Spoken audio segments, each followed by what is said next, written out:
have taken a large heavy bottom pot or a pan. So place the pot or on a stove top and heat it on a medium low. To a medium heat, the butter will begin to melt.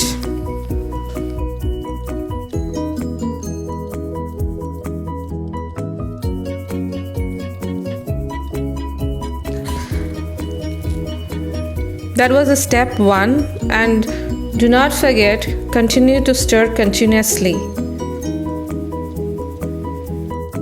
Meantime, let me explain. You begin first collecting the cream that floats on the top of a milk after it has been boiled and cooled completely. Store this in the freezer and it has to be covered. When you have a good amount like 2 to 3 containers, take this cream out from the freezer and you'll have to keep it in the refrigerator overnight.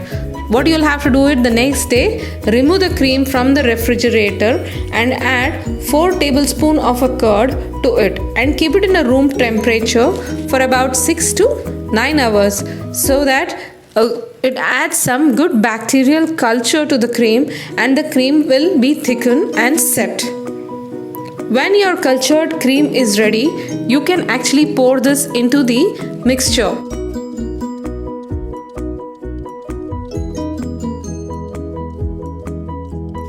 Now I'm adding turmeric. So once the turmeric has been added, you'll have to go on stirring it continuously. It has to be in a low flame. So this process will just go on for some time. The milk solid will begin to settle at the bottom. So continue stirring it continuously.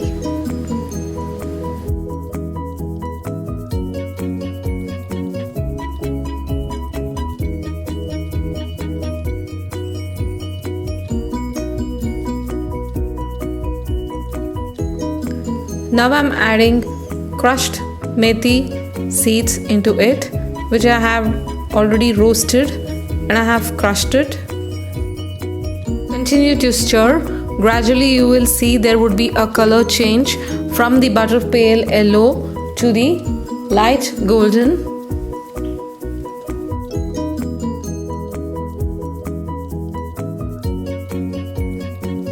Adding betel leaves. Betel leaves is also for the flavor, and once when the betel leaves turns to be crispy, that's how you get to know when the ghee is ready, and as well as it releases its flavor here.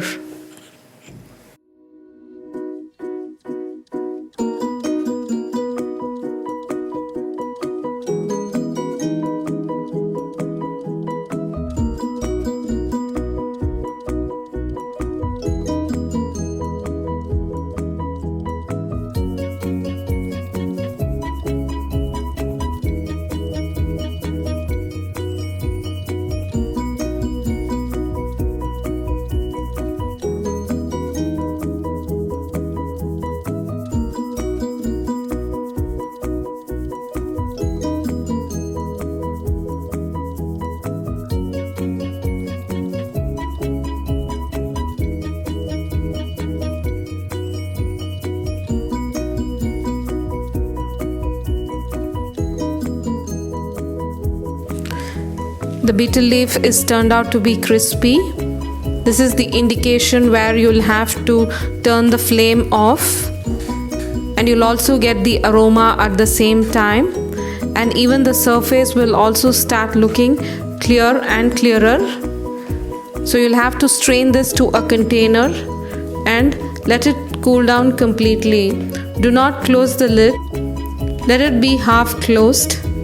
It takes 12 hours for you to see the ghee is being set right.